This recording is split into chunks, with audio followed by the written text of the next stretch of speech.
Bismillahirrahmanirrahim. Assalamualaikum warahmatullahi wabarakatuh. Waalaikumsalam warahmatullahi wabarakatuh. Alhamdulillahi rabbil alamin wa bihi nasta'inu ala umuri dunya waddin. Wassalatu wassalamu ala asrafil anbiya'i wal mursalin wa ala alihi wa ashabihi al-mujahidin al-tahirin. Asyhadu an la ilaha illallah wahdahu la syarika lah wa asyhadu anna sayyidana wa habibana Muhammadan abduhu wa rasuluhu wa la nabiyya wa rasulah ba'da. Wa qala Allah ta'ala fil kitabihil karim, a'udzu billahi minasy syaithanir rajim.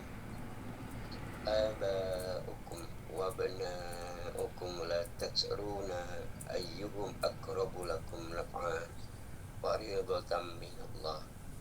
Sadaqallahu lazim wa nahnu ala dzalika minasyahidin wasyakirin walhamdulillahi rabbil alamin.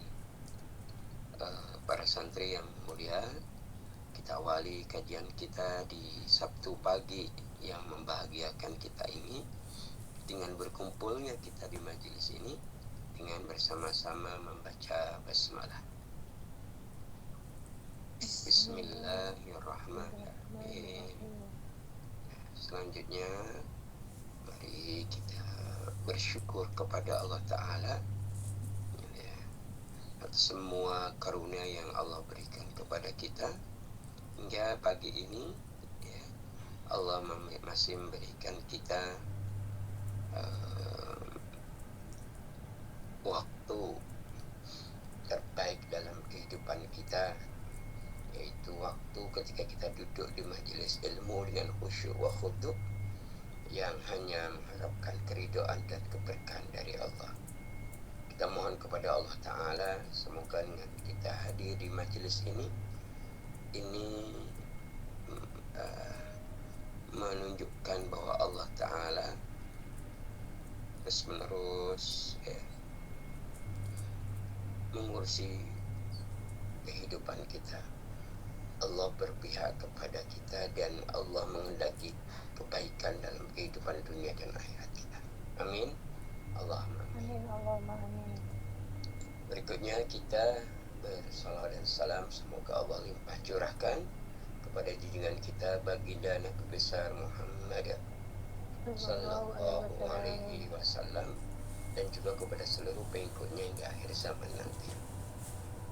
Para santri yang mulia, alhamdulillah kita pagi ini duduk di majelis ini, semoga ini menjadi wasilah yang membawa kepada kita kepada keadaan yang baik, kepada kebaikan dan kemanfaatan dalam kehidupan kita.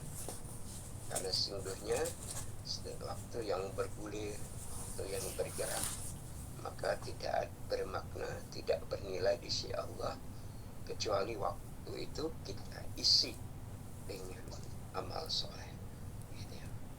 Nah, ketika kita masih diberikan kemampuan oleh Allah untuk menggunakan waktu pagi ini untuk kebaikan, untuk amal soleh, kita kemudian meyakini berarti kita mendapatkan kemaslahatan dari Allah.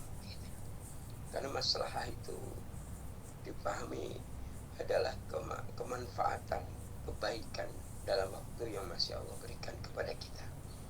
Sehingga kalau waktu itu bermanfaat, maka mendatangkan keuntungan, gitu ya. Kalau mendapatkan keuntungan dari waktu yang kita dapat, keuntungan di sini keuntungan secara syariah, sehingga apa? Sehingga semoga kita bisa mendapatkan maqasid syariah yang 5 itu. Masih ingat maqasid syariah yang 5 ya? Masih, insyaallah. Masih. Nah, seperti itu. Artinya para santri yang mulia, ketika kita itu hari ini duduk di majelis ini, sekali lagi ini kita meyakini dan kita berprasangka baik kepada Allah bahwa masih memberikan kemaslahatan dalam kehidupan kita.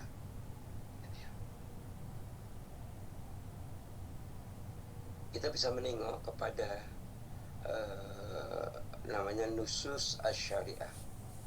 Apa itu nusus asy-syariah?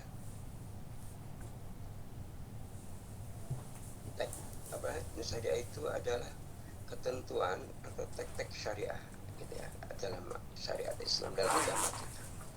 Ternyata ketika Allah menetapkan sebuah syariat atau hukum kepada kita, itu ternyata sangat sesuai dengan apa ya, kebutuhan dan tuntutan kehidupan kita gitu. Sangat sesuai dengan apa, kebutuhan dan tuntutan hidup kita gitu. Jadi syariat itu ketika mengatur hidup kita, maka itu bisa apa ya, bisa menuntun kita mewujudkan kemaslahatan gitu ya. Gitu ya. Artinya dari sini kita paham bahwa syariat Islam itu yang tadi nusus syariah tadi merupakan syariah yang selaras dengan syariat, dengan fitrah kita, dengan syariat fitrah kita, di mana dalam syariat fitrah ya, dalam petunjuk fitrah kita sebagai manusia, sebagai hamba, maka syariat Islam itu memperhatikan 9 sisi kehidupan kita, kemudian menawarkan kehidupan, tuntunan kehidupan yang baik, yang berkeadilan, yang selaras dengan moralitas yang luhur, kemudian membebaskan kita dari apa?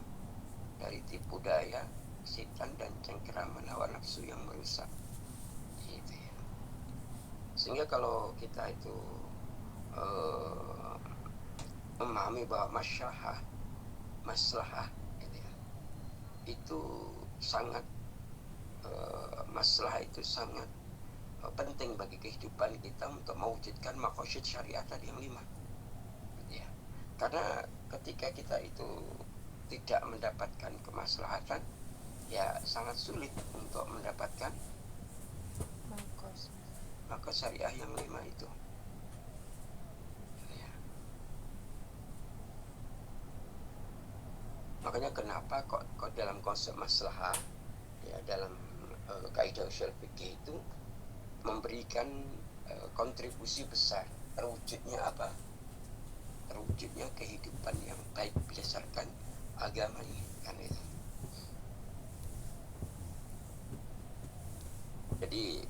Jadi Allah itu menetapkan maslahah itu sebenarnya untuk ditujukan untuk siapa? Ya untuk kepentingan manusia sebagai hambanya, baik menyangkut kehidupan duniawi maupun ukhrawi gitu ya. Yang kita sama-sama memahami kalau dalam hukum agama kita itu, dalam syariat Islam itu kan menjunjung tinggi prinsip-prinsip, ada adalah, ada rahmah, ada maslahah. Prinsip-prinsip adalah itu keadilan, rahmah itu kasih sayang, maslahah berarti kebermanfaatan dan kebaikan begitu. Nah dari sini kita memahami bersama eksistensi maslahah, keberadaan maslahah itu dalam bangunan syariat Islam itu merupakan perkara yang penting. Maslahah dalam syariah itu begitu penting ya. Di situ akan ada, kalau bahasanya kadang chemistry ya, bersenyawa, menyatu gitu, antara maslahah dan syariat gitu ya. Sehingga kalau seorang itu mendapatkan maslahah dalam kehidupannya, niscaya apa? Tuntutan syariah terpenuhi. Nah gitu ya. Ini Ustaz memberikan beberapa pendahuluan untuk hari ini ya. Baik. Ini suara Ustaz masih terdengar jelas kah? Alhamdulillah jelas Ustaz. Oke, baik. Oke. Nah, kemarin terakhir kita sampai mana pembahasannya?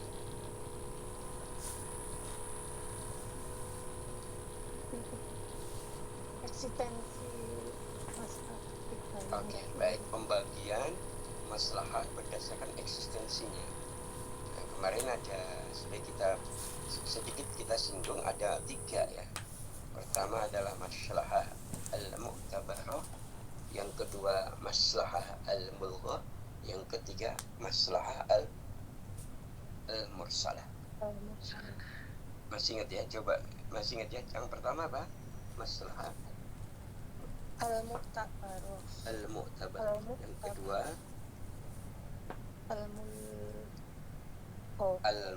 maslahah al-mulghah. Yang ketiga maslahah al-mursalah. Ada 3 itu ya kalau berdasarkan eksistensinya. Kalau yang lalu pembagian maslahah berdasarkan kualitas dan kepentingannya itu ada 3, yaitu maslahah daruriyah, kemudian maslahah al-hajiyah, yang ketiga maslahah tahsiniyah. Nah, sekarang berdasarkan eksistensinya ada 3 itu ya. Jadi berdasarkan eksistensinya para ulama usul fikih membagi menjadi 3. Yang pertama maslahah al-mu'tabar. Kita bahas yang pertama dulu. Maslahah al-mu'tabar. Ini adalah kemaslahatan yang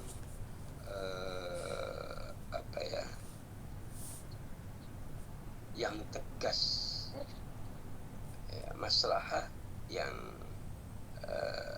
ada dalam nas Quran, nas syariah, yang secara tegas menjelaskan dan mengakui keberadaan dari tujuan syariah itu ditegakkan. Jadi mu'tabarah itu kan artinya dapat diterima. Jadi maslahat yang mu'tabarah berarti maslahat yang dapat diterima. Berarti artinya maslahat yang bersifat hakiki. Maslahat yang hakiki itu apa? Meliputi 5 jaminan dasar. Ya. Maslahat yang hakiki itu ya, maslahat yang mu'tabarah itu meliputi 5 jaminan dasar. Kalau di maslahat sebelumnya yang pembagian berdasarkan kualitas dan kepentingannya itu ada maslahah daruriyah gitu ya, itu disebut dengan maslahah yang di dalamnya untuk memenuhi kebutuhan pokok. Apa kebutuhan pokoknya? Terpeliharanya agama, jiwa, akal, keturunan dan harta. Nah, adapun maslahah yang mu'tabarah itu ini maslahat yang memberikan jaminan, 5 jaminan dasar. Apa 5 jaminan dasar itu? Ya, mewujudkan 5 itu, 5 maqasid syariah itu. Ya, kita memahami 5 jaminan dasar itu. Pertama namanya al-muhafazah ad-din. Jadi kalau biar jenengan bisa bedain, kalau di daruriyah itu berarti maka syariah itu kebutuhan pokok. Kalau di mu'tabarah ada jaminan terhadap kebutuhan pokok itu. Maka dalam mu'tabarah itu yang pertama adalah al-muhafazah ad-din, jaminan keselamatan agama. Artinya di dalam masalah mu'tabarah itu kita akan terjaga dari timbulnya fitnah. Kemudian terpeliharanya keselamatan dalam beragama, sehingga manusia itu bisa tidak terperdaya oleh dorongan hawa nafsu dan amal-amal yang mengarah kepada kerusakan. Nah, gitu. Jadi gitu. Jadi kalau mu'tabarah itu jaminan. namanya al-muhafazah ad-din, jaminan ya terjaganya agama. Kemudian yang kedua, jaminan naf iya, jaminan keselamatan jiwa, al-muhafazah 'ala nafs, al-muhafazah ala naf 'ala nafs ya, jaminan keselamatan atas hak hidup hambanya Allah. Jadi setiap hamba Allah itu mulai hak hidup. Hak hidupnya apa? Ya, dia menjadi hamba yang terhormat dan mulia. Gitu. Berarti kan di dalamnya Allah itu memberikan, ya ada syariat itu memberikan keselamatan. Ya, kalau orang itu mendapatkan masalah, maka dia akan terjaga, jaminan keselamatan jiwanya, kemudian juga anggota badannya, dan juga kehormatan dirinya. Artinya kalau seorang itu tidak seorang itu jauh dari maslahat, ya dia sulit untuk mendapatkan al-muhafazah 'ala nafs, jaminan keselamatan jiwanya. Sulit. Yang ketiga dalam Mu'tabar ini dijelaskan yaitu al-muhafazah al-aqal, atau jaminan keselamatan akal. Keselamatan akal itu seperti apa? Berarti terjaganya, terjaminnya akal pikiran dari kerusakan. Akal pikiran yang rusak, gitu ya. Yang pertama pasti akan mendorong kepada perbuatan yang jahat, perbuatan yang buruk, perbuatan yang melanggar syariat, perbuatan yang bertentangan dengan agama. Maka ketika orang itu mendapatkan masalah, maka dia akan al-muhafazah al-aqal, maka dia mendapatkan jaminan keselamatan akal. Ya, akalnya terjaga dari hal-hal yang membahayakan. Karena ternyata para santri yang mulia, akar dari semua kenyataan hidup kita itu bermula dari bagaimana kita menggunakan akal kita. Gitu ya. Makanya kenapa kok diharamkannya khamr? Karena khamr itu memabukkan. Memabukkan itu menghilangkan akal. Itu. Maka kan kita nggak boleh mabuk ini. Kalau mabuk, akal kita jadi hilang.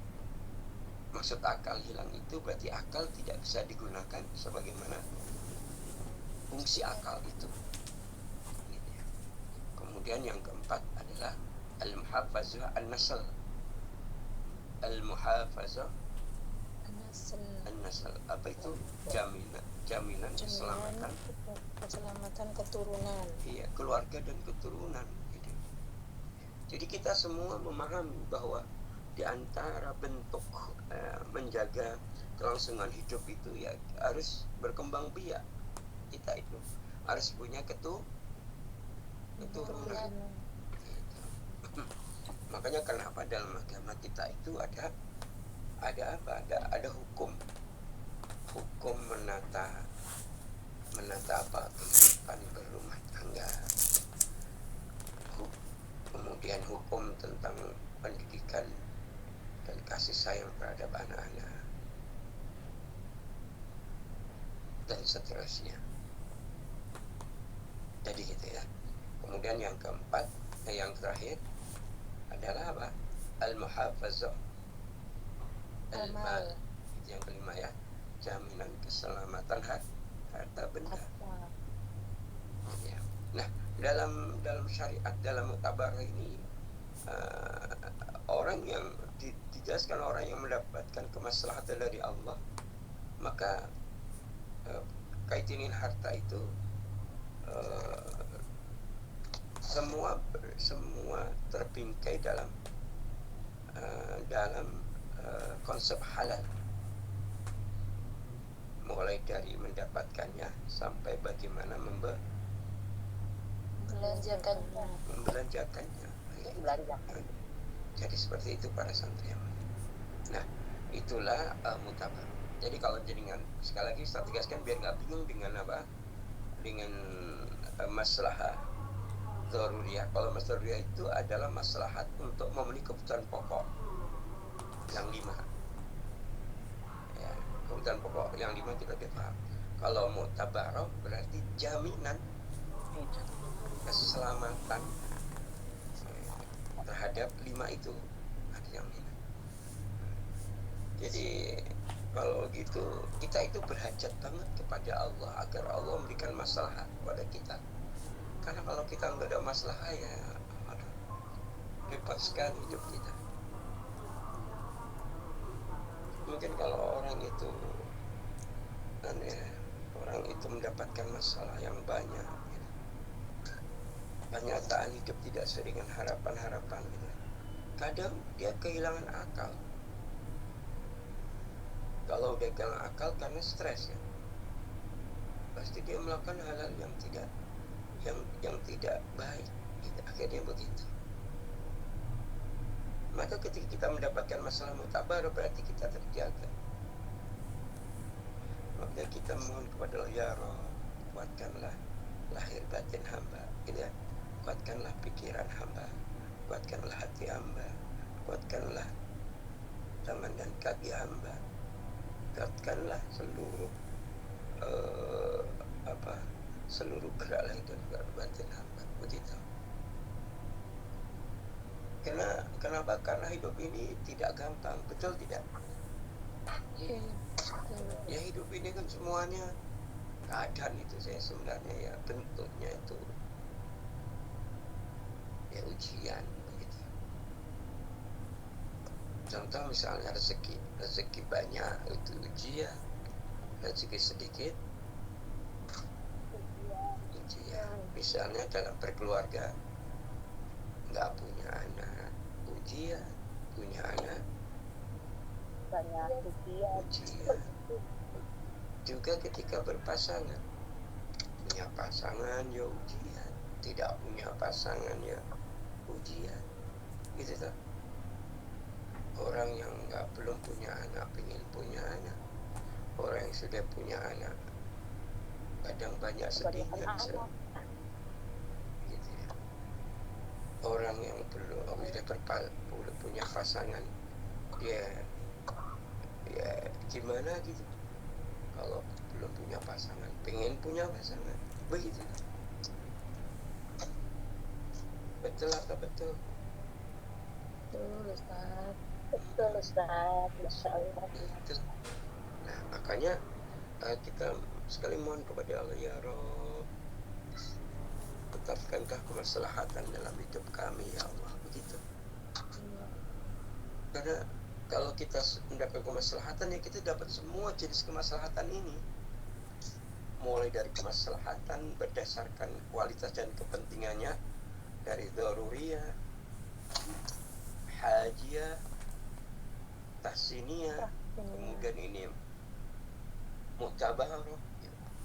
Kita dapat semua kalau dia mohon kemaslahatan. Maka memang sekali lagi sudah tegas ya dalam syariat ya, hidup di dunia ini ujian gitu ya. Kalau pengen kenikmatan ya nanti sudah di surga.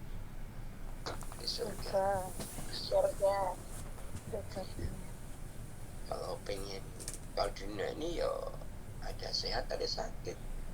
Kalau pengen sehat terus ya di surga. Dunia ini ya kadang awalnya anak-anak, kemudian remaja, pemuda, ya akhirnya menjadi tua, gitu kan? Kalau pengen muda terus ya di surga, kan itu kan? Ya. Maka apa sih yang kita harapkan kalau keadaannya seperti itu? Ya kita memohon kemaslahatan kepada Allah, ya Allah.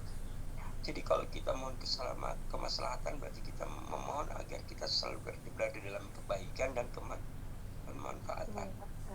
Dan kita mohon agar Allah menghindarkan kita dari mafsadah dan mudarat, kerusakan, kemudian kerugian, kita pengen terhindar dari itu.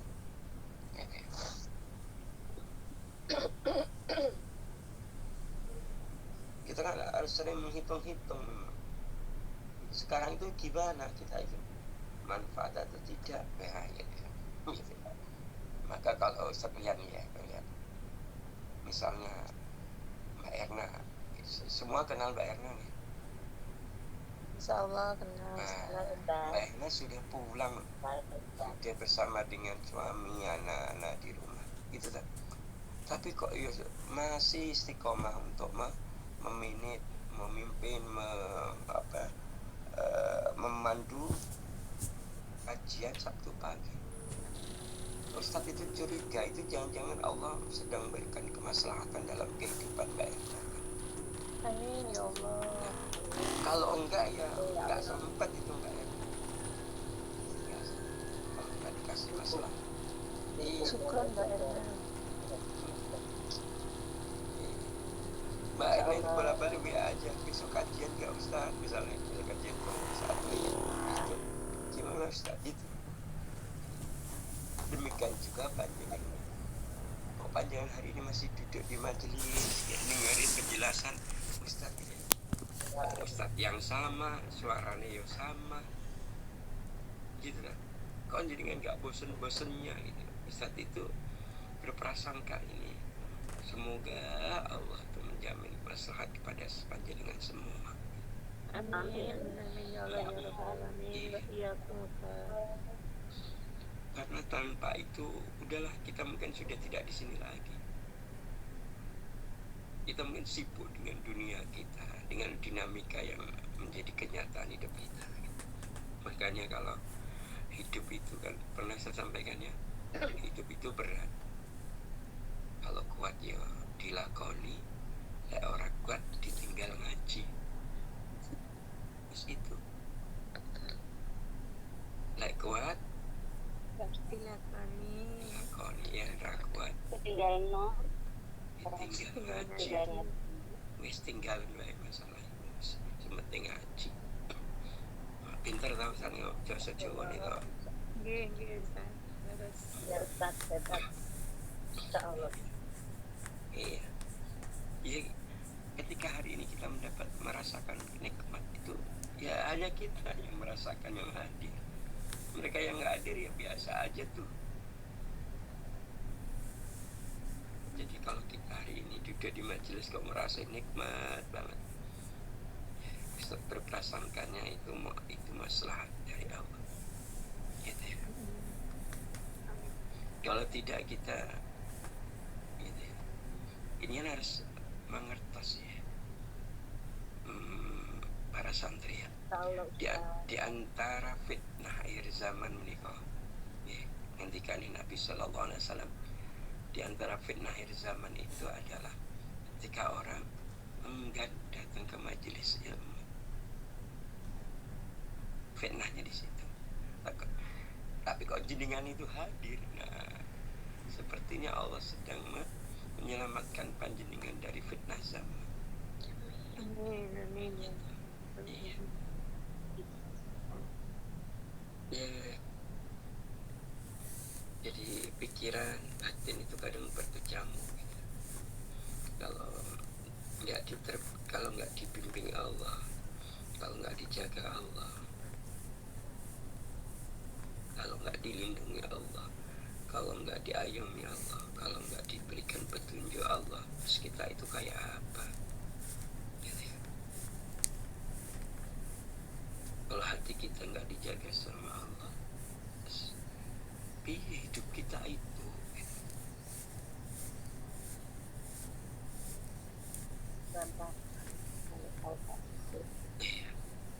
gitu ya. Makanya kita berhajat kepada Allah agar Allah memberikan kemaslahatan. Nah itu ya. Jadi dari masalah mutabarah ini kita paham ya kita pengen banget dapat jaminan keselamatan dari 5 ini. Ya Allah, kalau kita dapat jaminan keselamatan agama, jaminan keselamatan jiwa, jaminan keselamatan akal, jaminan keselamatan keluarga dan keturunan, sampai jaminan keselamatan harta. Udah itu, udah cukup itu. Kita tidak perlu yang lain.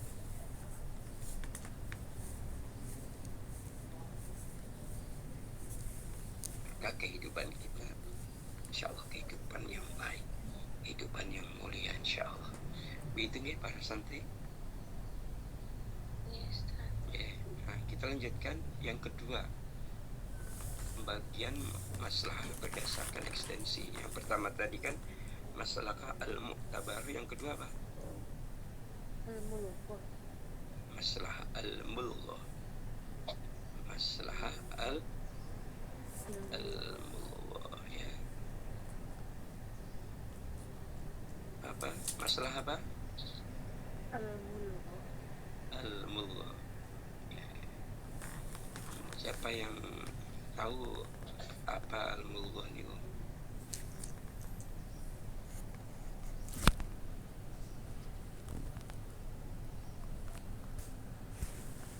Tahu, Ustaz. Lewat. Yang tahu, sering semarot, Ustaz. Masa belum tahu? Yakin belum tahu? Oke, kita bahas kalau gitu. Coba Ustaz cek ya. Mbak Indra tahu, Mbak Indra? Mbak Indra Eswati sudah tahu belum mulghah itu apa? Yang ini yang Ustaz panggil yang tidak dimut. Umuji, Umujiatin.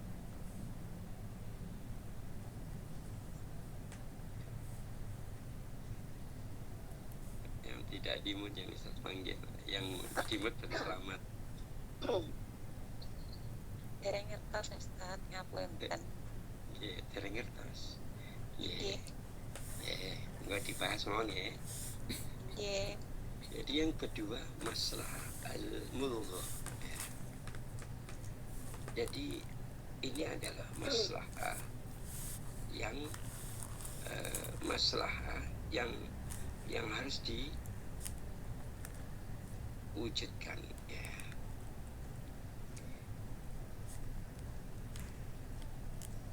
Di mana masalah ini seolah-olah bertentangan dengan syariat. Ya ini yang diwujudkan mulghahnya gitu. Walaupun kadang seolah-olah bertentangan dengan syariat. Contohnya apa? Contoh Syariat. dalam hukum agama, misal kemarin apa? Sudah ini tentang hukum mawaris. Hukum apa? Mawaris atau waris gitu ya. Gitu ya. Kalau dalam nas Quran jelas gitu ya, bahwa anak laki-laki bagian laki-laki 2 kali bagian perempuan. Itu tak? Itu An-Nisa ayat 11. Tapi kadang kemudian ini kan kadang dalam konteks mulghahnya kan apa ada kayak gitu ya, kadang orang berpikir gitu ya. Contoh misalnya, contohnya gitu ya, bagaimana mungkin seorang anak perempuan yang setiap hari menjaga kemudian melayani orang tua yang sudah tua gitu ya, mendapatkan bagian yang lebih sedikit daripada anak laki-laki yang dia nggak pernah menjaga orang tuanya, dia jauh dari orang tuanya gitu ya.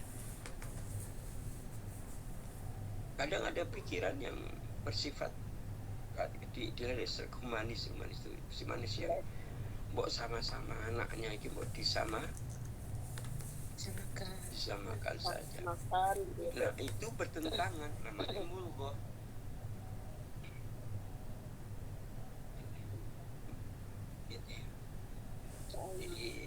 Jadi kalau orang berpikir ditimbang-timbang dari sisi kemanusiaan, ya kudunya anak perempuan yang lebih banyak, dia tiap hari ngurusin orang tuanya gitu, seharusnya begitu. Dan itu kadang ada pemikiran seperti itu. Nah, hal-hal yang seperti ini namanya mulghah.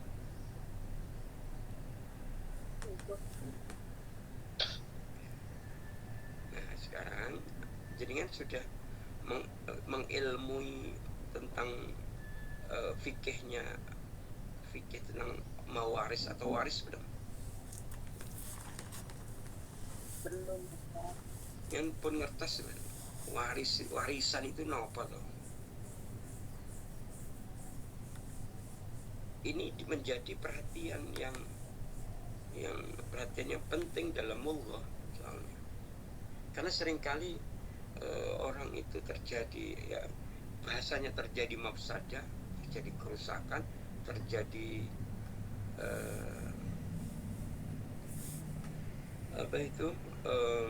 terjadi mudarat atau keburukan, ya, salah satunya karena tentang warisan ini. Warisan. Ya. Mungkin mereka yang nggak punya, tidak ada peluang untuk dapat warisan, ya tenang-tenang aja. Nah, ini kalau udah ada anak-anak yang tahu bahwa orang tuanya itu punya harta banyak yang akan diwariskan, ini mulai ada masalah nanti muncul. Kan kadang kalau saudaranya banyak yang bertinggal tidak mau membagi, itu ada. Nah, iya itu. Nah, makanya kita perlu punya ilmu tentang waris biar kita itu tepat gitu. Ya, kalau misalnya itu tidak bisa kita, gimana? Mau tanya Ustaz, kalau masalah harta warisan ya Ustaz, itu kan tadi lelaki 2, perempuan 1, tapi karena kesepakatan bersama, maksudnya yang lelaki itu nggak mau, pengennya dibagi rata aja gitu loh Ustaz. Gimana Ustaz? Oke aja. Kan dia kan ngerti, maksudnya menentang agama nggak gitu loh Ustaz. Seharusnya kan 2, lelaki perempuan 1, tapi atas kesepakatan yang lelaki itu pengennya dibagi rata aja gitu loh Ustaz. Itu bagaimana? Bertentangan nggak dengan agama? Makasih Ustaz. Assalamualaikum warahmatullahi wabarakatuh. Assalamualaikum. Jadi maksudnya yang anak laki-laki justru menginginkan sport wae gitu. Gitu ya. Oke, baik. Ya udah. Untuk menjawab itu karena merasa dia juga saya itu nggak dapat. Okay. Nah, untuk menjawab itu kita harus mengkaji dulu tentang hukum waris itu kayak apa, sehingga nanti kita bisa bersikap secara benar, kemudian bisa menentukan, oh ini bertentangan, oh ini tidak, gitu ya. Oke, perhatikan, kita akan ini ya. Jadi ilmu tentang waris ya, atau kadang disebut hukum mau waris. Nah, ini dalam kaidah fikih namanya ilmu faraid. Ilmu faraid. Faraid apa? Nah, jadi dalam ajaran agama kita itu mengatur betul tentang faraid, mengatur betul tentang warisan ini.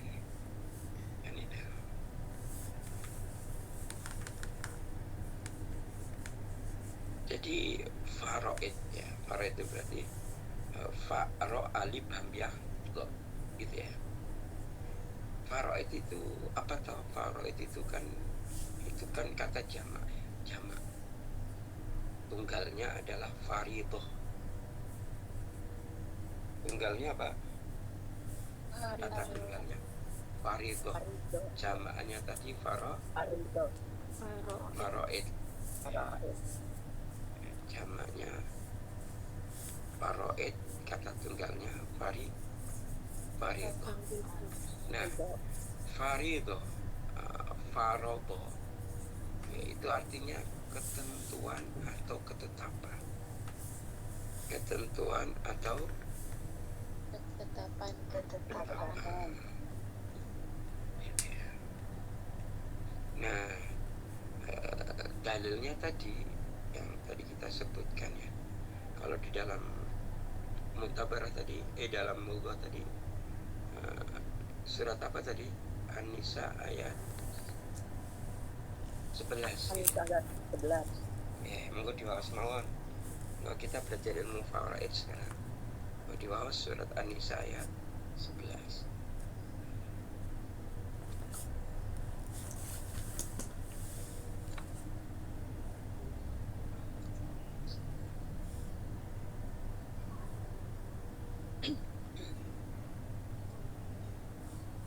أعوذ بالله من الشيطان الرجيم بسم الله الرحمن الرحيم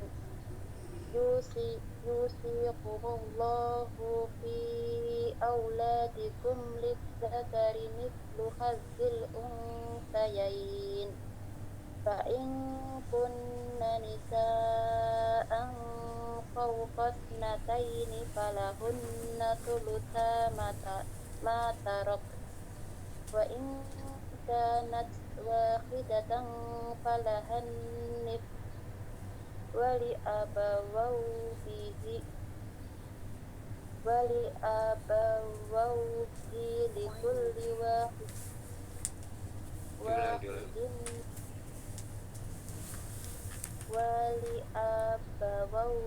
لكل واحد منهما السدس مما ترك إن كان له ولد فإن لم يكن له ولد ورثه أبواه فلأمه الثلث فإن كان له إخوة فلأمه السدس من بعد وصية يوصي بها أو دين آباءكم وأبناؤكم لا تدرون أيهم أقرب لكم نفعا فريضة من الله إن الله كان عليما حكيما. Artinya, Allah mensyariatkan atau mewajibkan kepadamu tentang pembagian warisan untuk anak-anakmu, yaitu bagian seorang laki-laki sama dengan bagian dua orang anak perempuan. Dan jika anak itu semuanya perempuan yang jumlahnya lebih dari dua, maka bagian mereka 2/3 dari harta yang ditinggalkan. Jika dia anak perempuan itu seorang saja, maka dia memperoleh setengah harta yang ditinggalkan. Dan untuk kedua ibu bapak, bagian masing-masing 1/6 dari harta yang ditinggalkan.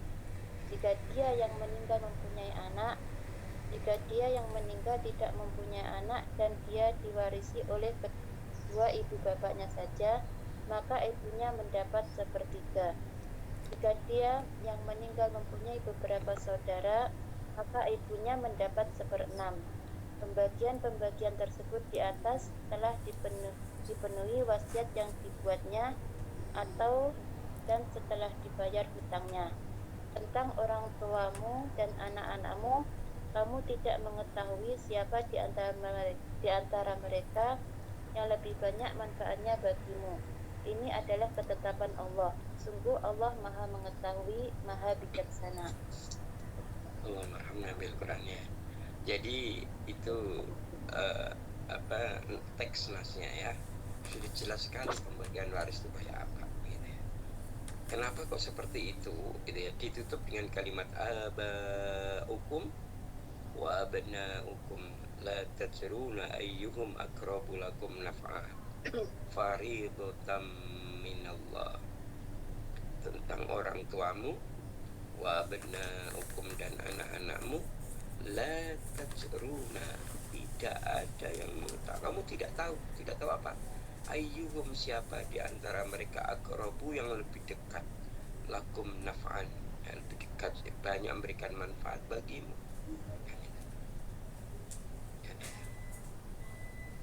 Maka dia kalimat faridah. Nah tadi kan faridah itu kata tunggal dari faraid. Nah faridah ini artinya ketetapan. Jadi sekali lagi mulghah ini kan seolah-olah syariat itu bertentangan gitu ya. Tadi dia jelas ya, ketika bicara pembagian waris, kenapa laki-laki mendapatkan 2 dari warisan, kemudian perempuan mendapatkan satu, itu perbandingannya. Dan itu para santri yang mulia, yuk kita telusuri lebih jauh tentang ini ya. Nah makanya dari sisi bahasa ya, faraid itu kan artinya beberapa bagian tertentu ya. Sehingga kalau dalam An-Nisa ayat berapa tadi? 11 ya. Tidak jelaskan tentang bagian-bagian tertentu yang telah ditetapkan oleh syarak ya, ditetapkan oleh Quran dan hadis gitu ya. Kayak farobo atau fard itu bagian yang telah ditentukan bagi ahli waris. Contoh misalnya, nah siapa yang harus nasyofa, siapa yang dapat setengah, siapa yang dapat riboi, siapa yang dapat 1/4-nya dan sebagainya, itu sudah ditentukan. Maka ilmu tentang al-faraid, hukum faraid yang kemudian dikenal hukum apa tadi, mawaris, ini memberikan ketentuan kepada kita sebagaimana penjelasan dari para fuqaha ya, beberapa penjelasan dari para ahli fikih ya, beberapa ulama ahli fikih mengenai ilmu mawaris atau ilmu faraid ya. Para ulama fuqaha menjelaskan bahwa ilmu faraid atau ilmu mawaris itu adalah ilmu yang dengannya gitu ya, ilmu yang dengannya dapat kita ketahui siapa yang dapat menerima dan yang tidak dapat menerima tentang pembagian harta itu. Terus kemudian bagaimana kadar itu ukuran atau bagian yang diterima oleh tiap-tiap ahli waris. Dan kemudian di situ juga membahas tentang bagaimana metode pembagiannya. Itu jelaskan. Nah, sekali lagi kita mungkin nggak nyampe belajar ilmu faraid kalau tidak nyampe ilmu tentang mulghah.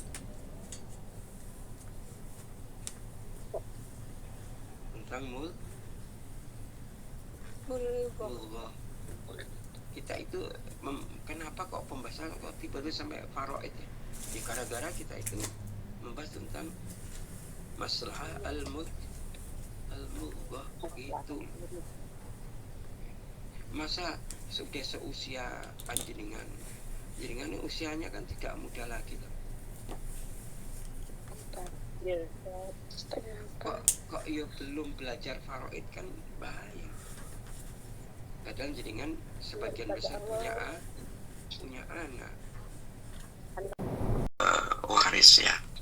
Nah dari sini dapat kita simpulkan bahwa di dalam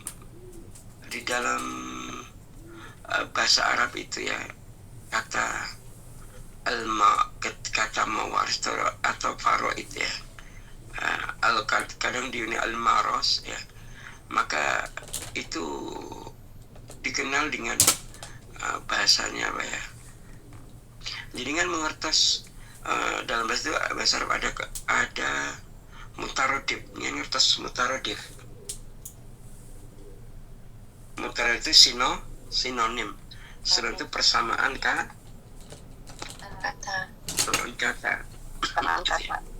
Jadi waris itu persamaan katanya dengan al-faraid tadi ya, miras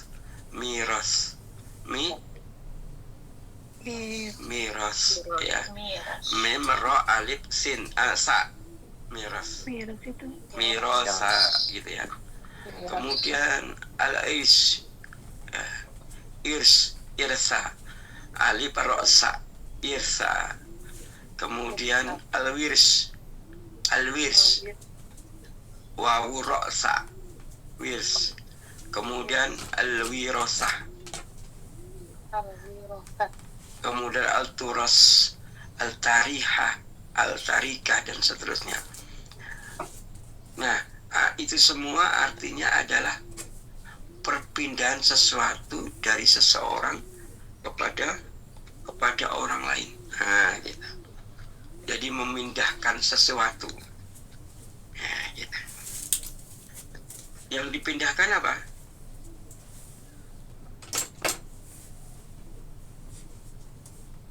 Yang dipindahkan apa?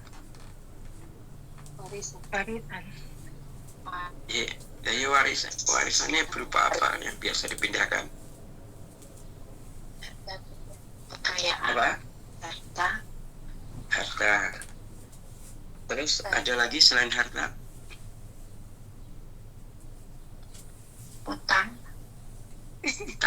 Utang diwariskan. Astagfirullahaladzim. Iya, mungkin iya kali ya. Soalnya ketika misalnya kita takjiah gitu ya, mereka yang yang sambutan mewakili keluarga mengatakan bahwa jika orang tua kami punya hutang, siapa yang ini silakan nanti menghubungi kami gitu ya. Iya, betul Ustaz. Karena memang bahaya kalau sampai meninggal hutang belum kebayar, dan itu kan menghalangi masuk surganya.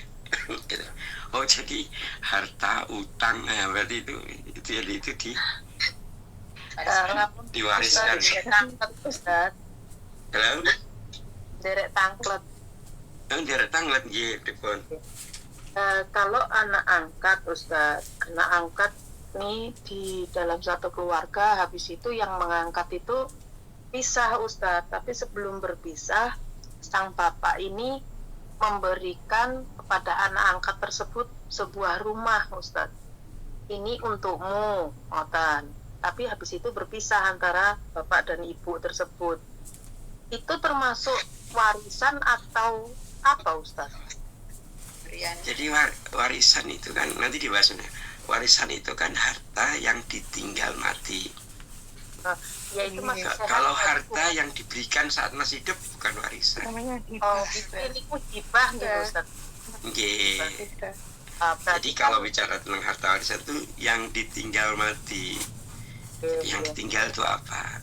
Kalau tidak menyalahi agama ya Ustadz, seandainya memang anak itu entah kapan akhirnya menjual ataupun melakukan dengan rumah tersebut, berarti memang benar-benar dia berhak gitu kan Ustadz. Jadi kalau statusnya jelas dikasih, berarti kan sudah menjadi milik dia. Itu bukan waris. Kalau waris itu perpindahan saat orangnya sudah meninggal. Kalau ini itu berarti dia itu hibah atau ngasih hadiah, atau memang yang ya kalau orang tua kan ngasih anak kan biasa kalau masih gitu ya. Jadi kalau dia dikasih ya anak itu mau ngapain terhadap apa yang dia terima dari orang tuanya sah. Karena sebelum ya memang sekarang sudah meninggal, cuman dikasihnya dulu waktu beliau masih hidup dan berpisah dengan orang tua perempuan kayak gitu.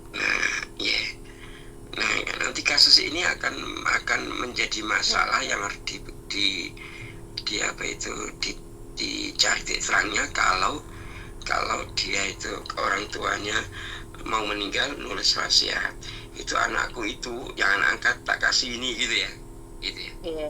Nah, itu kan ini kan memang warisan karena wasiat. Tapi kalau orang tua masih hidup, walaupun dianakkan nih tak kasih rumah buat kamu ya udah, berarti itu kan hak anak itu. Iya, berarti kan itu termasuknya hibah tapi bukan warisan gitu Ustaz, karena menyerahkannya tidak ada rumus warisan itu kalau masih hidup. Kadang-kadang kan orang yang awam, ini kan peninggalan Kalau warisan itu kamu cuma anak angkat, jadi kamu nggak punya hak. Pasti Betul. akan begitu kalau orangnya nggak tahu, Ustaz. Kalau Tapi itu betul. Jadi kalau anak angkat tidak punya hak warisan itu betul dalam agama. Kalau hal tersebut warisan kan memang nggak punya hak. Makanya kan orang yang nggak tahu kan mungkin dipukul rata karena mencari alibi atau sebagainya gitu loh, Ustaz. Iya, biar jumlah yang harta warisannya bertambah, tambah satu rumah nih, yang bisa dibagi gitu ya. Namanya waris nih, waris kan ya akhirnya malah nganu, Ustaz. Jadi apa nggih? Sengketa antara saudara-saudaranya. Kalau orang Solo bilang kalau waris itu ya, mau waris itu nggak bener, ilmunya anak-anaknya itu ilmunya belum punya, maka waris justru menjadi perkara kalau orang Solo bilang. Nggih, terus nih. Matur suwun sangat Ustaz. Jelas. Ya ampun gitu ya. Baik. Ustaz pertegas kembali di sini bahwa yang diwariskan ya jadi kan al-miras tadi ya. Miras itu atau al-maras itu tadi ada sinonimnya, ada apa tadi? Miras, kemudian wirs, kemudian irs gitu ya, itu sebenarnya. Nah, itu dimaknai perpindahan sesuatu dari seseorang kepada orang lain kan itu kan. Nah, yang dipindahkan apa? Ternyata ada dua yang dialihkan kepada orang lain itu. Perlu diketahui. Pertama yang dipindahkan materi, yang kedua imateri. Artinya. Jadi yang dipindahkan dua. Suatu yang materi, harta yang nampak, dan imateri, harta yang tidak nampak. Harta yang tidak nampak, kalau materi jelas, rumah, tanah, harta. Kalau imateri, nopo Ustaz? Nah, kalau imateri, berdasarkan hadis Nabi, al-ulama'u warasatul anbiya.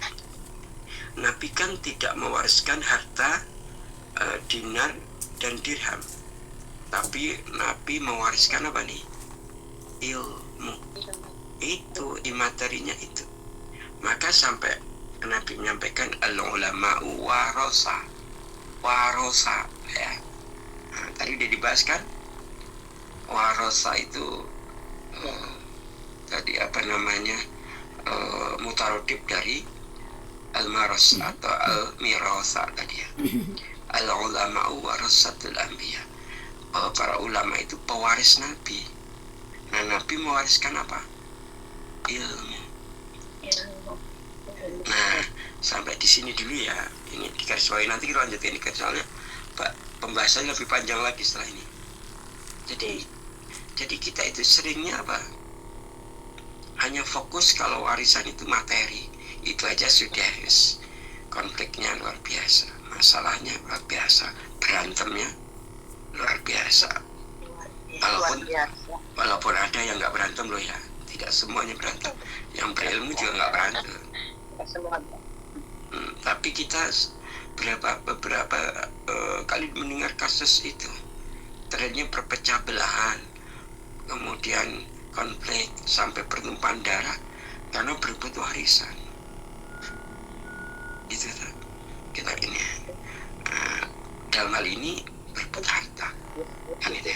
Padahal sekali lagi perlu diketahui bahwa yang diwariskan itu ya, kalau dalam agama itu orang tua itu mewariskan dua.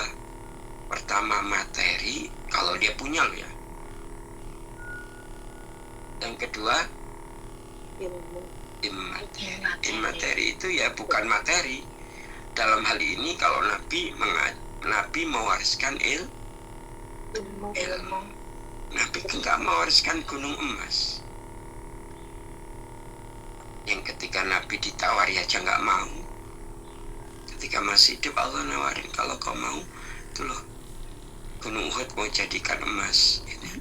Maka kalau panjenengan nanti tindak ke Haramain, lihat gunung Uhud itu beda warnanya. Warnanya agak berbeda, agak kemas-emasan begitu. Kan dulu itu ditawarkan kepada Nabi, dari Allah mendapatkan dunia. Mau nggak kita jadikan emas untuk biaya perjuanganmu? Kan Nabi mengatakan tidak.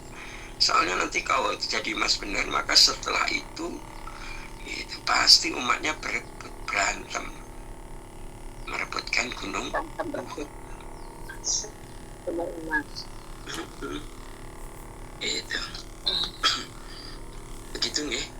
Pun Ustaz sampai di sini dulu, dikip dulu nggih, difahami dulu. Insyaallah nanti kita akan membahas lebih jauh ya terkait dengan ini ya, apa namanya, waris ini ya. Insyaallah kita bahas di pertemuan yang akan datang. Begitu itu dulu ya. Semoga apa yang hari ini kita bahas kita dimudahkan untuk memahaminya ya. Amin. Kemudian Allah memudahkan kita untuk mengamalkannya nanti. Dan semoga bertambah berkah kehidupan diri kita, keluarga kita, dan orang-orang soleh. Amin. Ya, kita akhiri dengan hamdalah dan doa kafaratul majelis. Alhamdulillah.